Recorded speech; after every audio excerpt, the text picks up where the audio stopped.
Ada orang Wahabi, ada orang NU, ada orang Muhammadiyah, itu asobiah luar biasa. Mereka lebih mengedepankan kesetiaan pada kelompoknya daripada kepada Islam. Saya kritik itu, kenapa saya disebut sebagai anti-Islam? Kemudian saya misalkan mengkritik ada pesantren-pesantren yang jalan jongkok, jalan bebek, kemudian sujud dan cium kaki kepada ulama dan kiainya. Itu saya kritik. Karena apa? Karena itu memperburuk citra Islam, itu menjelekan Islam, itu membuat nama Islam itu tercemar. Saya kritik itu sebagai pembelaan saya terhadap Islam. Tapi kenapa saya dibalik dicitrakan sebagai anti-Islam? Ketika ada masjid yang toanya itu kenceng banget, yang itu mengganggu dan itu mempermalukan lagi-lagi kaum muslimin di seluruh dunia, saya kritik itu. Kita tidak anti azan, kita anti suara yang berlebihan. Please Baraya, saya mohon maaf, tapi saya minta bantuan kepada Baraya untuk bikin klip penyeimbang kontra propaganda, kontra narasi, ya, untuk membantu saya secara pribadi dan membantu perjuangan saya untuk memperbaiki citra Islam, untuk mendamaikan antar umat beragama dan antar suku di Indonesia, dan untuk memberikan kontribusi yang positif terhadap bangsa. Please bantu saya untuk ini. Sebagaimana yang Baraya ketahui, sekitar 1 tahun yang lalu saya diundang oleh pihak Robitoh Alawiyah untuk mempertanggungjawabkan klaim saya di media sosial bahwa pihak Robitoh Alawiyah dan Ba'alawi itu tidak memiliki hubungan darah apapun dengan Nabi Muhammad SAW. Pernyataan saya itu harus dipertanggungjawabkan dalam bentuk perdebatan terbuka di ruang publik. Begitu kan? Dan seperti yang Baraya ketahui pula bahwa sayalah satu-satunya orang yang datang ke sana mewakili orang yang menentang. Sebenarnya sejujurnya harus saya sampaikan bahwa di belakang layar ada begitu banyak orang yang memohon kepada saya, meminta kepada saya untuk tidak hadir dalam acara perdebatan itu. Ada di antara mereka yang khawatir terhadap keselamatan saya, ada yang mengkhawatirkan tentang kredibilitas saya di masa depan, dan lain sebagainya. Tapi saya berpikir pada waktu itu bahwa saya memiliki itikad yang baik dan saya memiliki prasangka yang baik. Dan karena itu maka saya akan maju saja sebagai pertanggungjawaban atas klaim yang saya ajukan di media. Dan luar biasanya apa? Memang pihak Robitoh Alawiyah menyambut saya dengan baik, memberikan kepada saya sajian-sajian yang positif, dan memberi saya makanan yang enak, dan secara porsi itu juga cukup. Pada dasarnya mereka adalah kelompok orang-orang yang baik yang mencoba untuk menjamu tamu dengan sebaik-baiknya. Nah, tetapi yang saya sayangkan adalah bahwa ternyata pihak Robitoh Alawiyah itu tidak memiliki kekuatan dan kekuasaan untuk mengontrol oknum-oknum dan pihak-pihak Ba'alawi secara keseluruhan. Sehingga setelah perdebatan itu terjadi, framing terhadap saya itu langsung banjir, begitu penuh, begitu intensif. Dan itu dimulai dari sejak saat perdebatan itu sampai saat ini. Serangannya itu terus-terusan, non-stop, intensif, luar biasa. Dalam bentuk fitnah, dalam bentuk framing, dalam bentuk teror, dan lain sebagainya. Ada juga upaya boykot, ada juga tekanan kepada pihak-pihak yang lain untuk memboikot saya, dan lain sebagainya. Ya, itu sebenarnya sangat-sangat mengganggu, dan pada beberapa titik saya menjadi merasa terancam dengan berbagai teror itu. Saya mendapatkan teror dari begitu banyak pihak, bukan hanya dari pihak yang itu saja. Dan ini benar-benar menjadi beban yang lebih besar kepada saya, karena menjadi jauh lebih intensif lagi. Maka kemarin ketika Kang Ferry Irwandi ngajak saya untuk berbicara di ruang media sosial terbuka, karena sebelumnya kita berbicara biasa di WA gitu ya. Ketika Kang Ferry mengajak saya untuk berdiskusi di ruang yang lebih terbuka dan disajikan kepada publik, saya tanya, kita mau bahas apa nih? Kang Ferry bilang, apa aja yang ada dalam benak Guru Gembul. Lalu saya katakan, oke, saya akan curhat, saya akan sampaikan apa yang saya mau. Jadi pada akhirnya apapun yang ditanyakan sama Kang Ferry, saya akan mengarahkan pada apa yang ingin saya katakan. Karena saya ingin men-spill tentang betapa mengerikan dan betapa menyakitkannya ketika mendapatkan serangan teror intensif selama 1 tahun dalam bentuk framing, hujatan, cacian, makian, fitnah. Dan itu juga disebarkan ke seluruh wilayah Indonesia. Kalau Baraya menganggap bahwa apa yang saya katakan itu sekedar berlebihan atau ini baperan dan sebagainya, saya minta Baraya menyimak video ini. Ini salah satunya.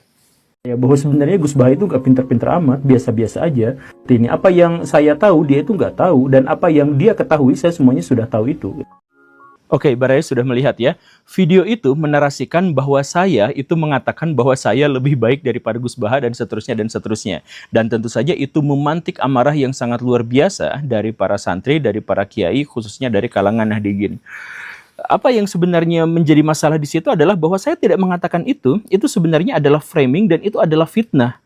Itu adalah cara orang secara sengaja dan terencana memotong video saya agar saya menjadi buruk di hadapan mereka. Ini kutipan langsung video asli saya tanpa potongan. Assalamualaikum, selamat datang kembali di Guru Gembel Channel. Ini curhatan aja ya, semoga curhatnya berfaedah. Jadi kemarin dulu itu saya bertemu dengan seseorang yang ilmu agamanya sangat tinggi dan sekampung dengan Gus Baha. Kemudian orang yang dimaksud itu kemudian berbicara kepada saya bahwa sebenarnya Gus Baha itu nggak pinter-pinter amat, biasa-biasa aja.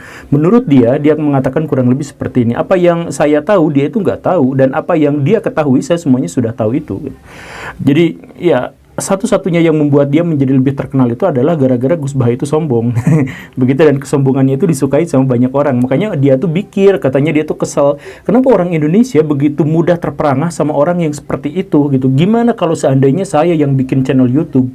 Mungkin saya akan membuat lebih terpengaruh lagi mereka, karena mereka itu bener-bener ilmunya itu gak sampai pada apa yang saya pahami sejauh ini gitu.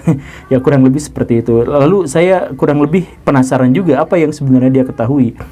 Lalu dia mulai bercerita tentang begini dan begitu dan ini dan itu, dan ya sesuatu yang membuat saya oh gitu ya. Oke. Oke.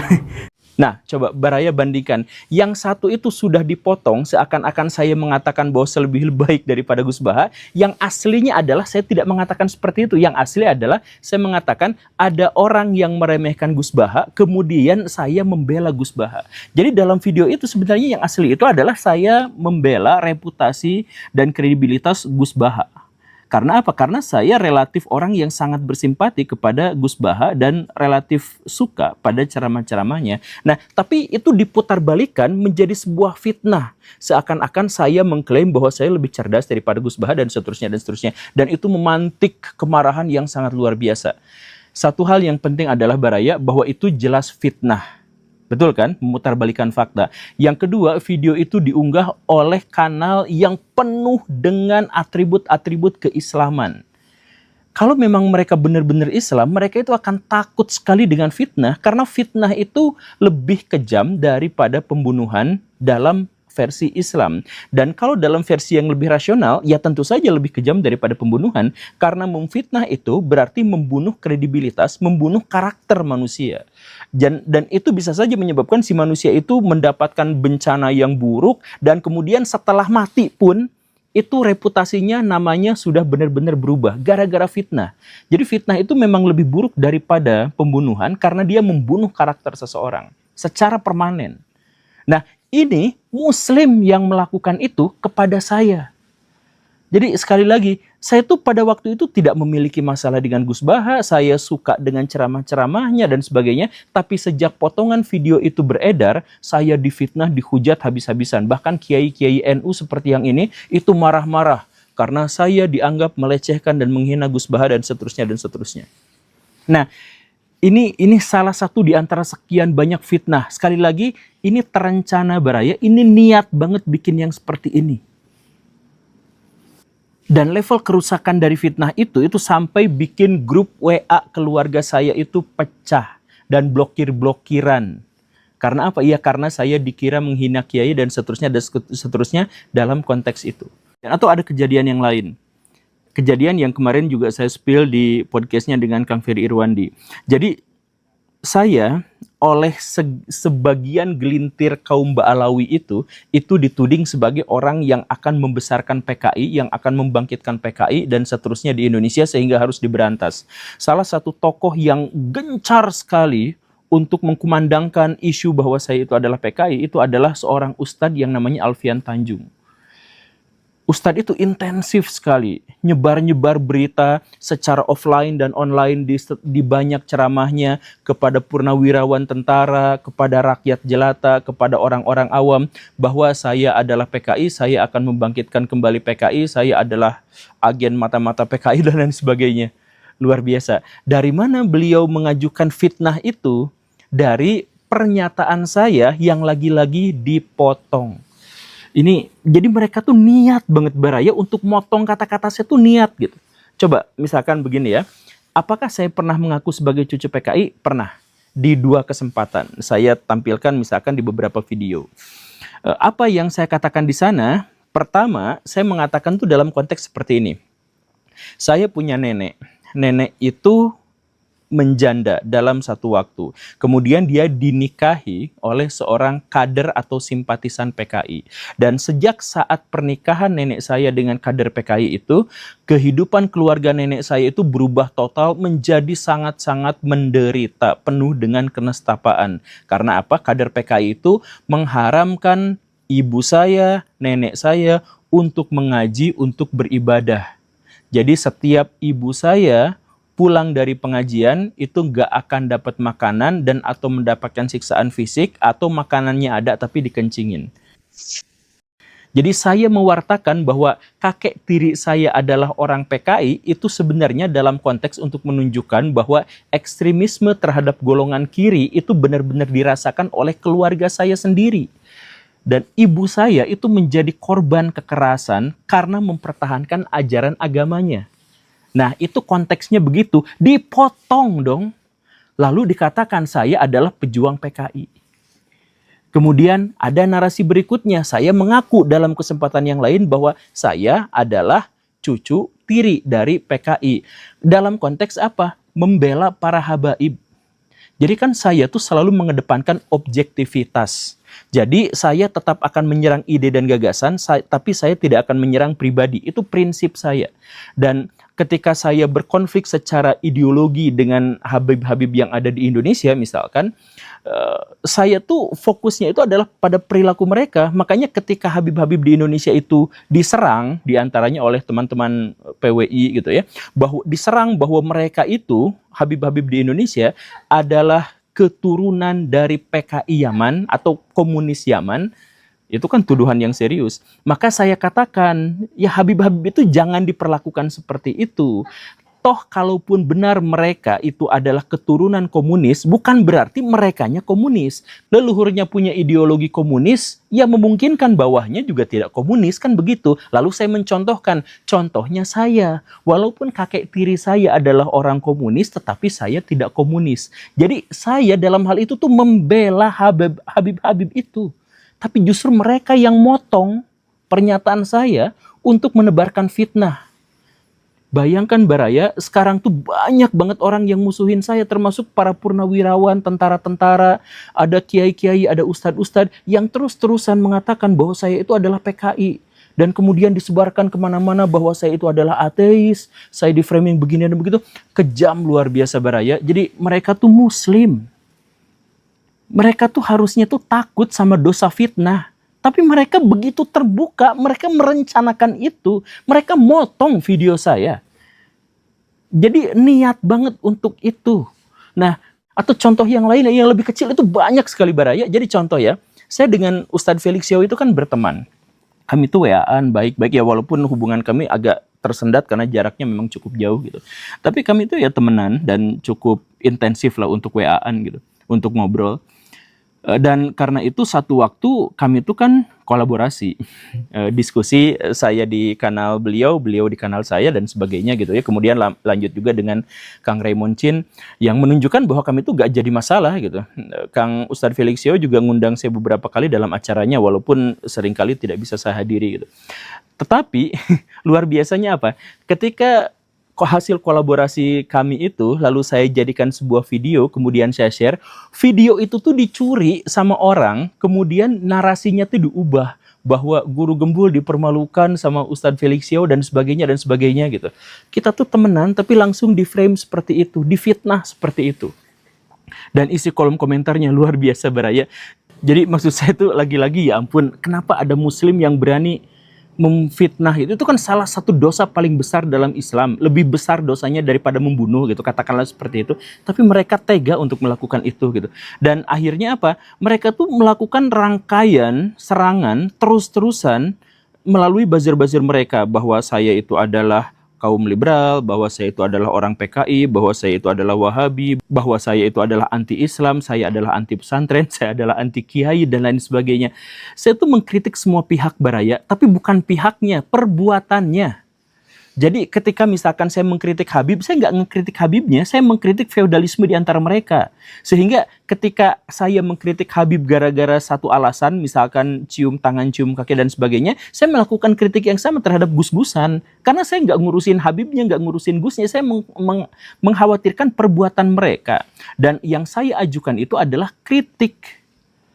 Apa ketika saya misalkan mengkritik kiai-kiai NU kemarin, itu di framingnya luar biasa. Padahal saya kurang apa Baraya? Ketika saya mengkritik kiai-kiai NU misalkan, pertama saya mengkritiknya tanpa ujaran kebencian, tanpa kata-kata yang kasar. Kemudian ketika saya mengkritik, saya langsung sampaikan ke orangnya, ketua PBNU langsung. Dan kemudian rekamannya saya sampaikan di ruang publik. Dan kemudian apa? Saya berikan argumentasi-argumentasinya. Dan ketika misalkan saya dianggap menang dalam perdebatan itu, saya nggak menjelekan siapapun, tidak menekan dan tidak merendahkan lawan diskusi saya. Kalaupun memang saya dianggap menang dalam perdebatan itu. Misalkan begitu, saya kurang apa coba?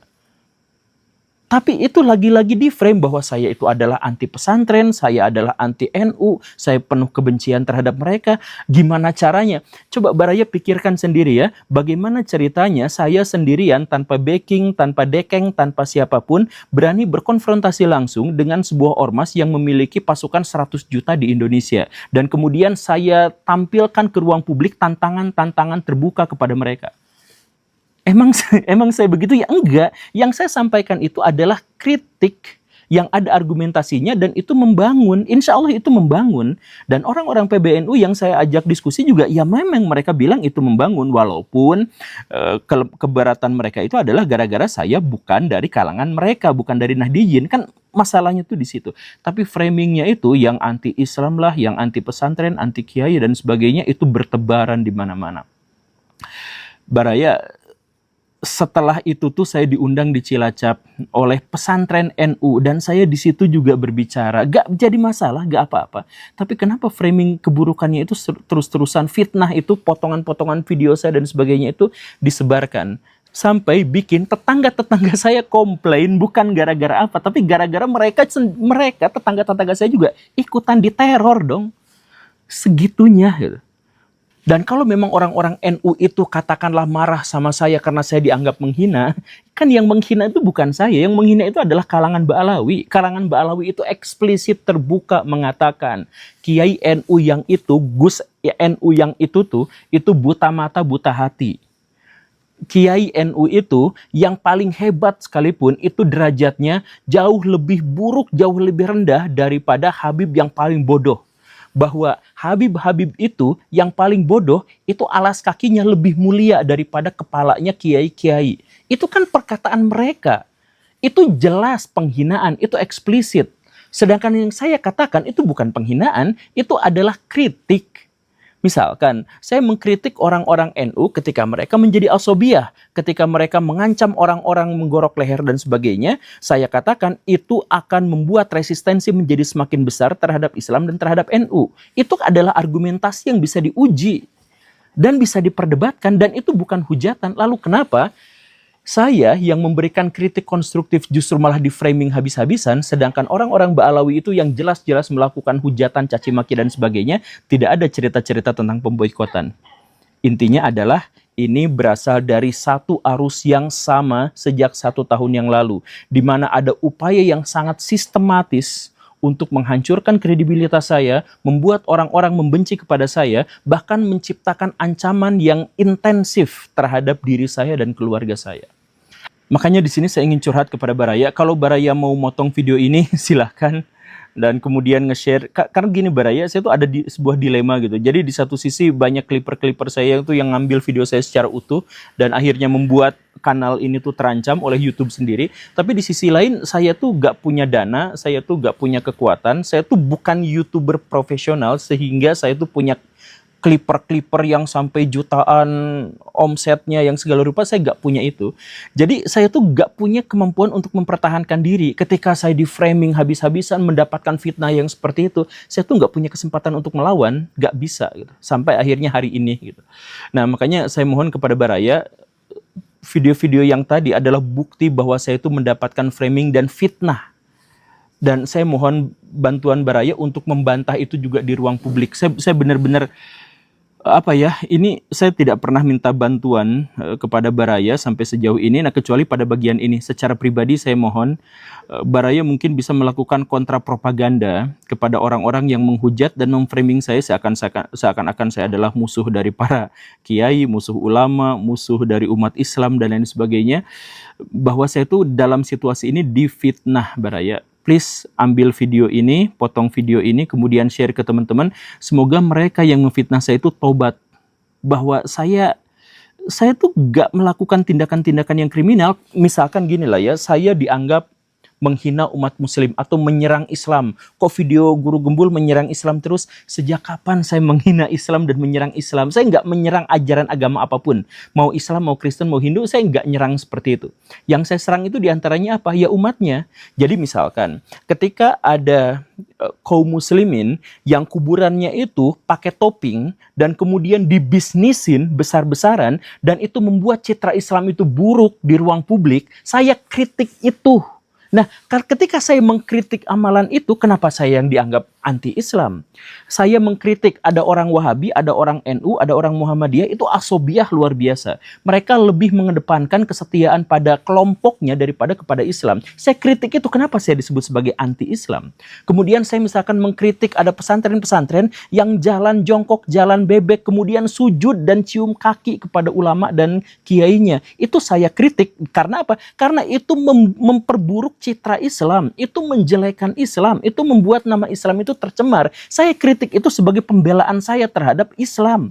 Tapi kenapa saya dibalik dicitrakan sebagai anti-Islam? Ketika ada masjid yang toanya itu kenceng banget, yang itu mengganggu dan itu mempermalukan lagi-lagi kaum muslimin di seluruh dunia, saya kritik itu. Kita tidak anti azan, kita anti suara yang berlebihan. Nah itu lagi-lagi di frame saya itu adalah anti-Islam dan sebagainya. Saya tuh memperjuangkan Islam, saya memperjuangkan kemanusiaan, saya memperjuangkan perdamaian, saya memperjuangkan bangsa dan negara. Tapi mendapatkan framing yang intensif selama 1 tahun ini terus-terusan. Makanya please Baraya, saya mohon maaf, tapi saya minta bantuan kepada Baraya untuk bikin klip penyeimbang kontra propaganda, kontra narasi. Ya, untuk membantu saya secara pribadi dan membantu perjuangan saya untuk memperbaiki citra Islam, untuk mendamaikan antar umat beragama dan antar suku di Indonesia, dan untuk memberikan kontribusi yang positif terhadap bangsa. Please bantu saya untuk ini. Karena orang jahat itu tega untuk memfitnah. Jadi saya silahkan saya tawarkan kepada Baraya. Kelompok-kelompok yang memfitnah saya itu kata-katanya kasar luar biasa. Menghakimi orang lain.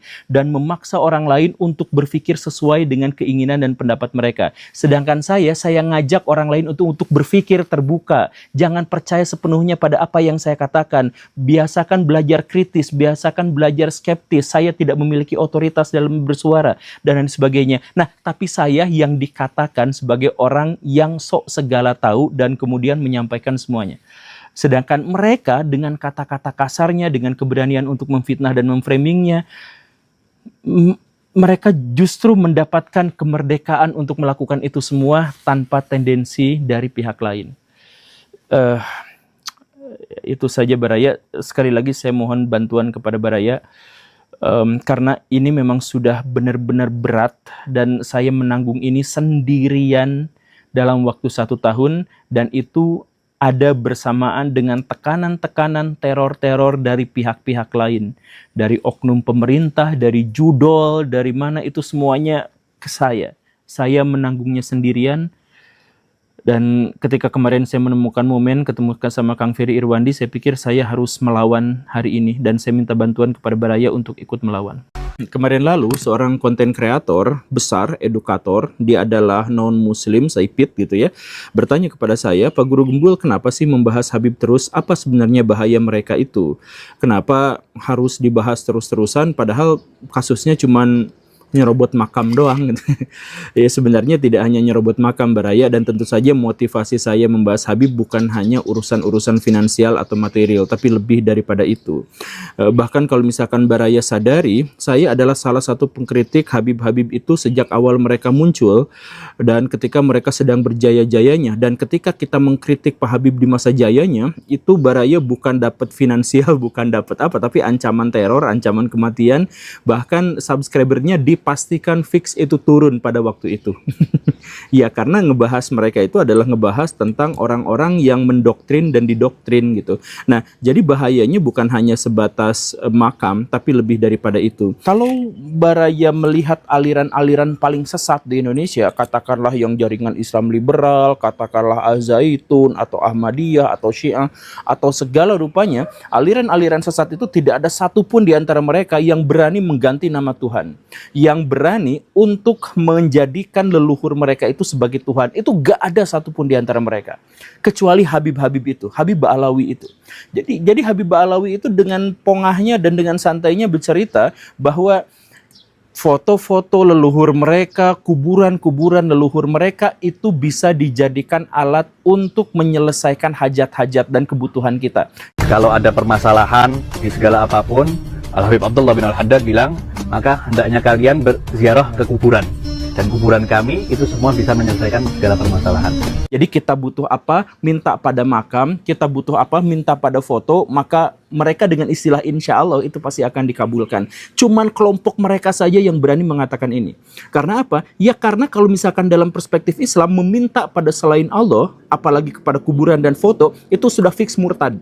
Kalau ada punya masalah galau gitu, masuk ke kamar, di kamarnya itu ada fotonya Habib Umar bin Hafid, berbentuk foto loh. Dia itu ngomong, ya Habib Umar, aku ini masalah ya om, ini segala macam.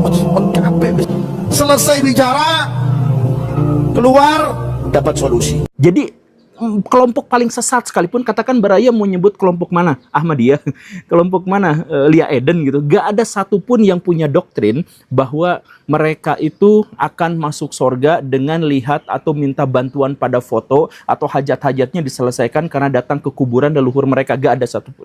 Dan bahkan mereka yang secara eksplisit berani mengatakan bahwa ketika ada mukibin yang dikubur kemudian ditanya malaikat mungkar nangkir siapa Tuhanmu, maka mereka menganjurkan jawabannya adalah Habib Anu bin Anu bin Anu, maka itu masuk surga. Jadi nama Tuhannya, siapa nama Tuhanmu, dijawab Habib, maka itu masuk surga. Hanya mereka yang bisa mengatakan dan berani mengatakan itu. Ini saudaranya ditanya sama malaikat, man rabbuka? Apa jawabannya? Habib Abdullah Al-Haddad. Tuhannya ditanya sampai Tuhanmu Habib Abdullah Haddad ini orang. Ditanya lagi, man nabiyuka? Habib Abdullah Al-Haddad. Man kiblatuka? Habib Abdullah Haddad. Semua pertanyaan dijawabnya satu, Habib Abdullah Haddad.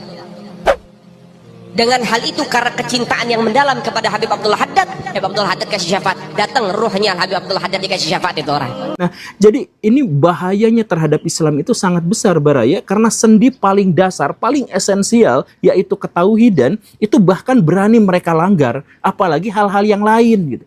Jadi Baraya bayangkan, Baraya memasukkan anak-anak Baraya ke pesantren Habib-Habib itu. Tujuannya adalah agar mereka jadi orang yang baik, menjadi anak yang soleh, menjadi orang yang mendapatkan surga, dan lain sebagainya. Tapi sirna seketika karena masuk pesantren mereka malah menjadi murtad. Ketika mereka disuruh meminta-minta pada kuburan, memohon-mohon kepada foto, dan kemudian mengganti nama Tuhannya dari Allah Subhanahu wa Ta'ala berganti menjadi Habib Anu bin Anu.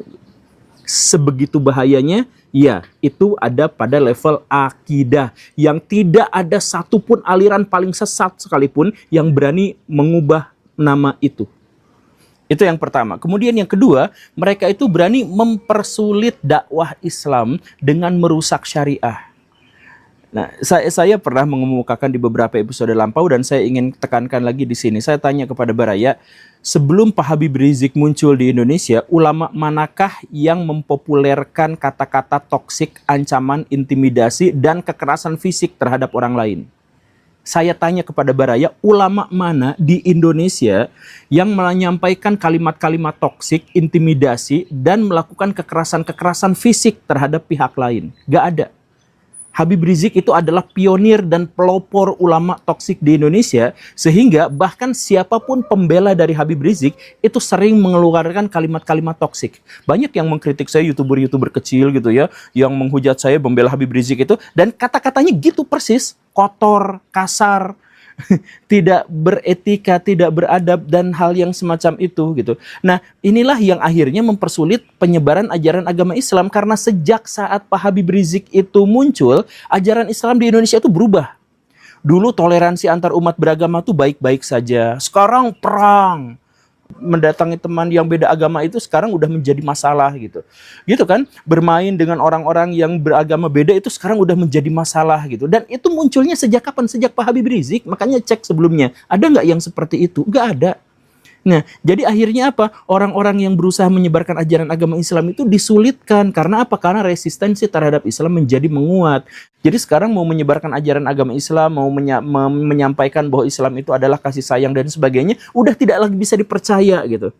Karena apa? Ya karena Pak Habib menormalisasi ulama-ulama yang akhirnya jadi toksik. Sekarang banyak, alhamdulillah ya, sekarang banyak ulama-ulama yang kata-katanya kasar, yang kata-katanya toksik, yang mengintimidasi pihak lain, dan itu tetap disebut sebagai ulama.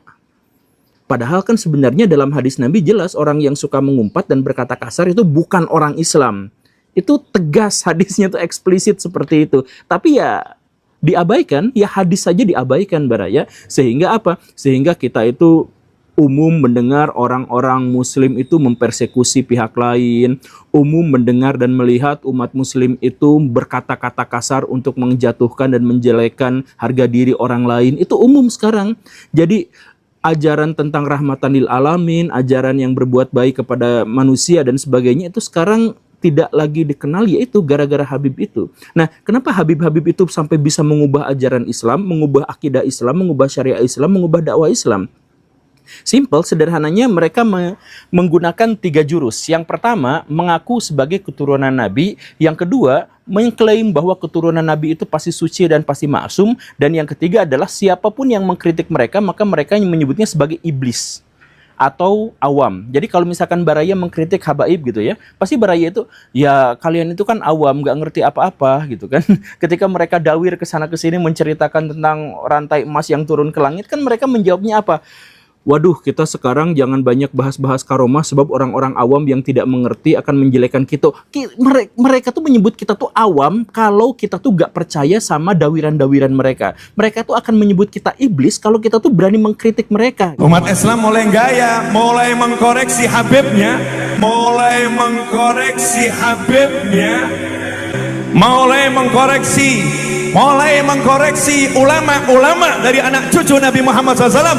Orang yang seperti itu mirip dengan iblis. Bahkan nama iblis pun mereka bawa-bawa gitu. Padahal kan nggak izin dulu sama iblis. Itu masalah yang kedua, bahaya yang kedua. Kemudian bahaya yang ketiga, Baraya mereka itu mempropagandakan kebodohan. Al-Hamid ngeluarin rantai emas dari langit.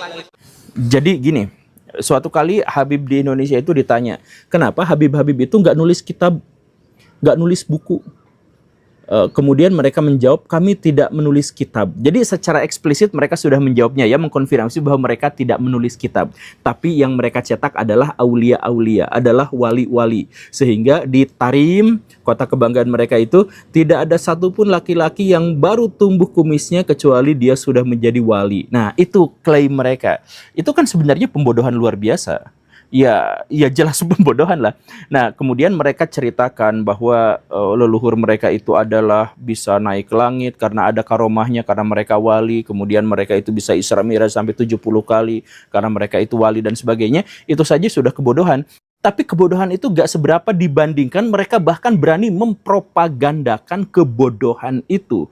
Kompas, CNN, Sindo, Kalau misalkan Baraya ngetik ke mereka misalkan biografi Habib Kuncung, misalkan biografi Habib ini gitu misalkan, itu langsung yang keluar itu adalah karomah dari ini, karomah dari ini, karomah dari ini dan sebagainya. Tapi nggak ada catatan sejarahnya.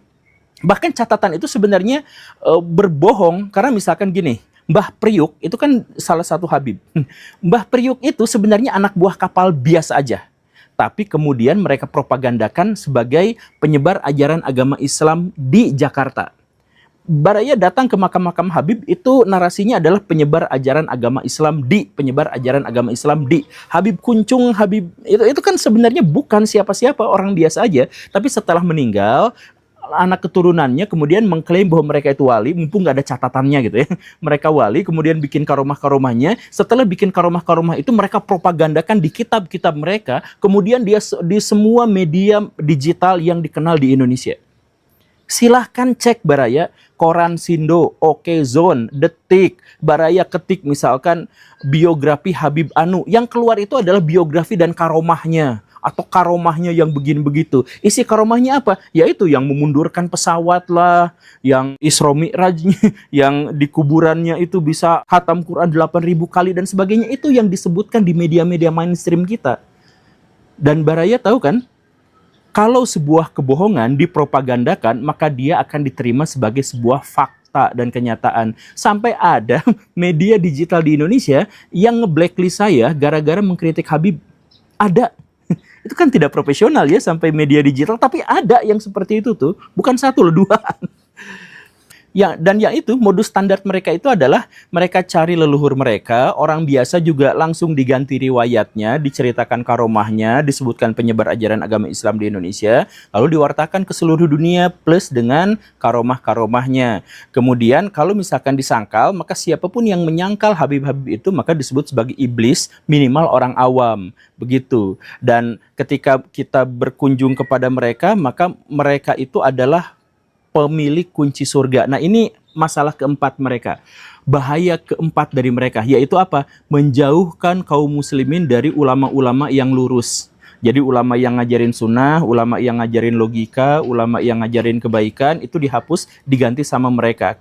Mereka tuh sampai marah-marah kalau misalkan ada orang yang berziarah ke ulama ini lebih besar daripada yang ke leluhur mereka itu bisa marah-marah luar biasa.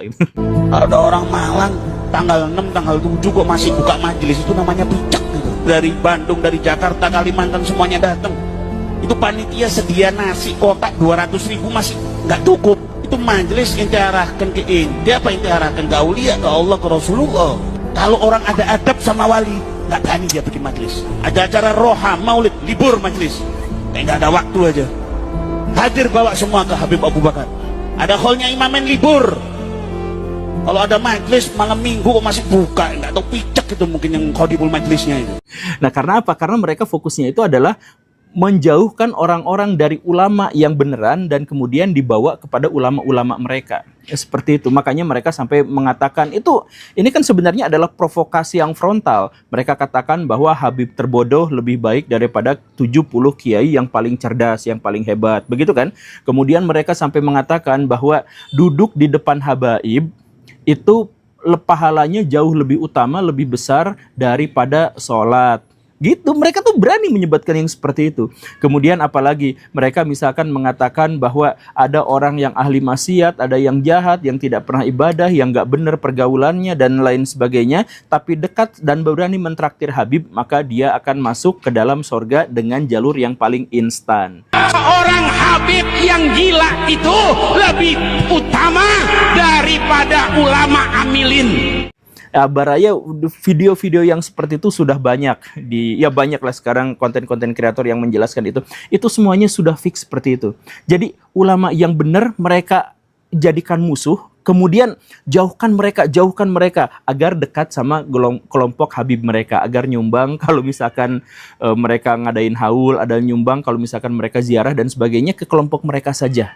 Fix? Iya, selesai seperti itu gitu. Dan ketika ada ulama-ulama yang lurus, yang pengaruhnya besar di Indonesia, ya paling mereka dekatin. Dan kemudian mereka cuci otaknya. Ini saya mohon maaf ya, saya tuh sebenarnya suka sama Ustadz Abdul Somad tuh, karena ngomongnya tuh enak gitu ya. Tapi bahkan Ustadz Abdul Somad pun ketika beliau itu mengkritik hadis itu luar biasa ketatnya, ketika menafsirkan Quran itu luar biasa bagusnya, tapi ketika mendengarkan cerita Habib dia langsung percaya tanpa mengkritik, tanpa memverifikasi. Kan Ustadz Abdul Somad itu pernah mengatakan bahwa ya, di Tarim itu jalannya tidak diaspal, bukan karena miskin, tapi karena pemerintah setempat itu tidak mau jejak-jejak aulia terkubur sama aspal. Makanya di Tarim Hadramaut Yaman tak diaspal jalan. Bukan karena Yaman miskin, pemerintahnya kaya raya. Kenapa? Karena mereka tak ingin bekas-bekas tapak kaki wali-wali Allah itu ditutup oleh aspal. Begitu mereka memuliakan, menghormati para wali-wali Allah. Kalau yang ngomongnya Habib itu ya gak apa-apa, tapi ini bahkan selevel Ustadz Abdul Somad pun ketika banyak diskusi dan bergaul sama mereka ya ikut gitu juga. Padahal kan kota Tarim itu adalah salah satu kota paling miskin di Timur Tengah dan ada di sebuah negara yang paling miskin di Timur Tengah gitu. Kenapa miskin? Ya karena dikuasai sama Habib-Habib yang seperti itu gitu. Apakah Baraya mau Indonesia menjadi seperti itu? Ya inilah makanya saya katakan ketika saya ngomongin masalah Habib dan mengkritik mereka itu bukan hanya semata-mata gara-gara AdSense. Bukan semata-mata nyari popularitas, bukan, tapi ada hal yang paling penting di situ. Saya pikir pandangan bahwa ini dari luar tuh begini, sedangkan dari dalamnya tuh kompleks dan orang luar tuh gak ngerti apa-apa. Saya pikir itu tuh harus kita tinjau ulang dalam hal, pertama begini. Ini jokes aja, tapi ayo kita diskusikan. Kalau memang orang luar pesantren itu tidak dianggap memiliki otoritas untuk berbicara tentang di dalam pesantren karena dia tidak mengalaminya. Lalu bagaimana kalau misalkan kenapa orang-orang pesantren itu berbicara tentang hal yang gaib? Dia kan makhluk nyata. Dia berbicara tentang hal-hal yang gaib, tentang surga, neraka dan sebagainya. Gak ada satupun orang Nahdlatul Ulama misalkan dalam hal ini atau orang pesantren yang punya metodologi untuk mengetahui hal-hal yang gaib.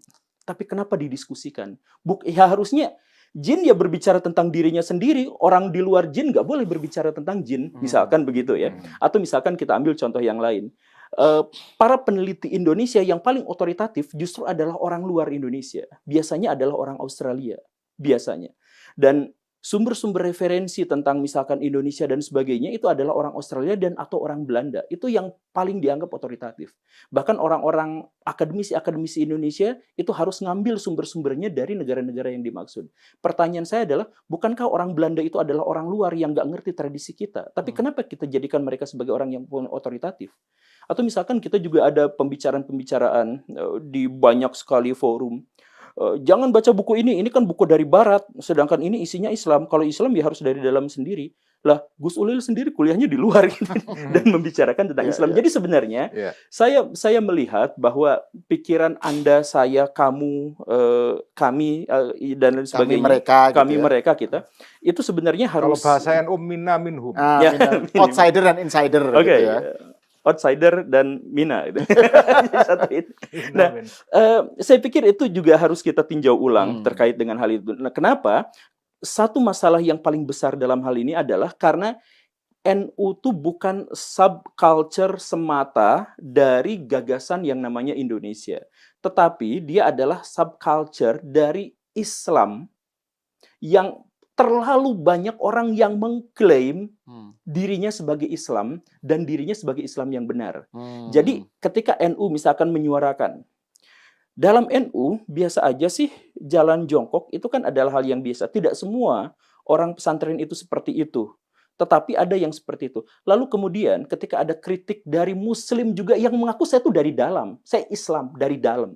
Saya bukan Kristen yang membahas Islam. Saya Islam yang membahas Islam. Dalam Islam tidak ada jalan jongkok di depan kiai. Para sahabat tidak pernah jalan jongkok di depan Nabi. Para sahabat tidak pernah melakukan itu. Imam mazhab, imam tabi'in tidak ada satupun yang melakukan itu. Nah, satu-satunya alasan kenapa jalan jongkok di pesantren itu terjadi adalah karena itu tradisi lokal Nusantara. Kalau tradisi lokal Nusantara tapi dilabelinya Islam, saya marah. Karena tradisi lokal Nusantara lalu dibuli, lalu ini dilabeli Islam, maka Islam yang dibuli. Saya Islam, tapi bukan ngikutin yang begitu, ikut dibully juga. Maka istilah insider dan outsider itu sama sekali tidak relevan dalam konteks ini. Jadi, saya Muslim, tapi bukan NU. Saya Muslim, tapi bukan pesantren. Saya Muslim, tapi bukan Wahabi. Kenapa misalkan ada pergolakan hebat antara kalangan Nahdiyin misalkan dengan Wahabi? Karena mereka itu bukan ngaku-ngakunya saya NU, kamu nggak ngerti apa-apa soal NU. Saya Wahabi, kamu nggak tahu apa-apa soal Wahabi. Bukan, tapi kita tuh sama-sama Islam, cuman kamu nggak ngerti apa-apa soal Islam. Jadi insider, outsidernya sama sekali tidak relevan dalam kacamata ini. Coba bayangkan misalkan ada seorang guru yang makan, dan itu saya melihatnya memang, seguru makan, kemudian dia lepeh lagi, dan santrinya rebutan untuk apa? Untuk ngambil berkah.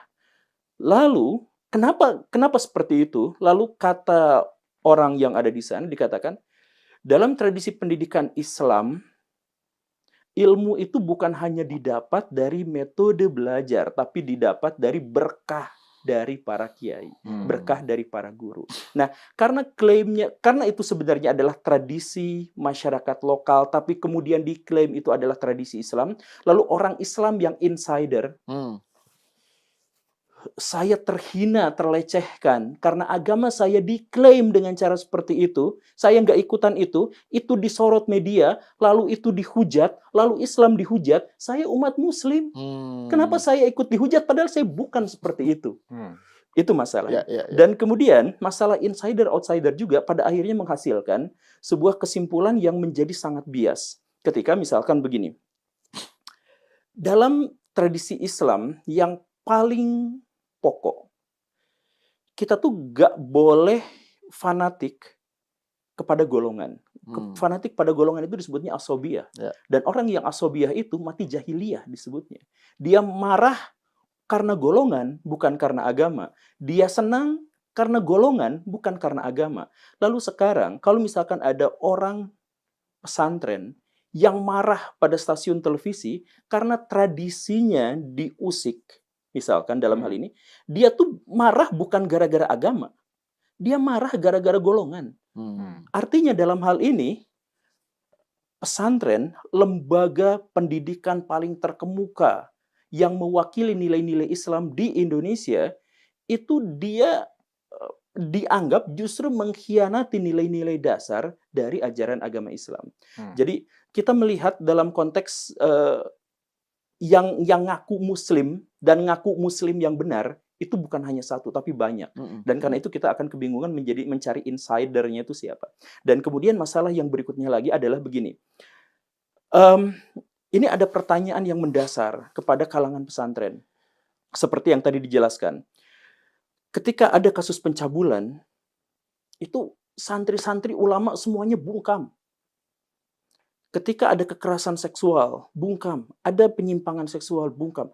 Ketika tadi dikatakan pada akhirnya, sebenarnya secara internal kita berbicara. Nah, itu masalahnya. Kenapa harus ada internal dan eksternal? Kenapa ketika ada kasus misalkan pencabulan, para santri, para kiai berbicara di ruang publik.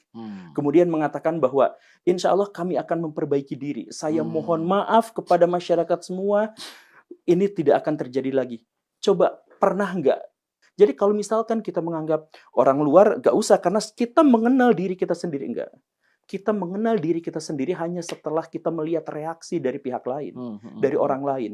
Jadi saya mohon maaf. Jadi lagi-lagi insider dan outsider dalam hal ini juga menjadi sangat bias, sangat problematis.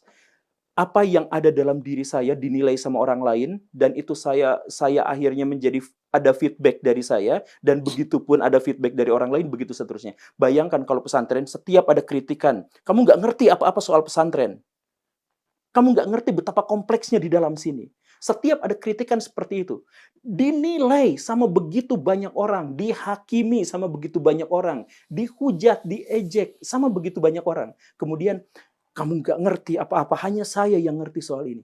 Maka pada akhirnya teralienasi. Yang namanya pesantren menjadi teralienasi, yang namanya kiai menjadi teralienasi, yang tadi dikatakan benar-benar menjadi orang yang berbeda sama masyarakat modern itu menjadi seperti itu. Dan akhirnya apa? Bayangkan, kalau memang sepenuhnya terpisah dari orang lain, siapa yang nanti mau jadi penerus para santri?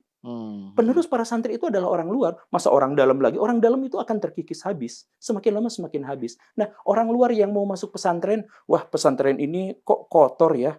Terus kata kiainya, kamu nggak ngerti soal kekotoran konsep dalam betapa rumitnya dalam pesantren. Gak bisa seperti itu. Orang dalam pesantren, orang kiai harus ngomong, Mbak maaf, ini memang kotor, tapi insya Allah kita akan perbaiki karena dan lain sebagainya misalkan.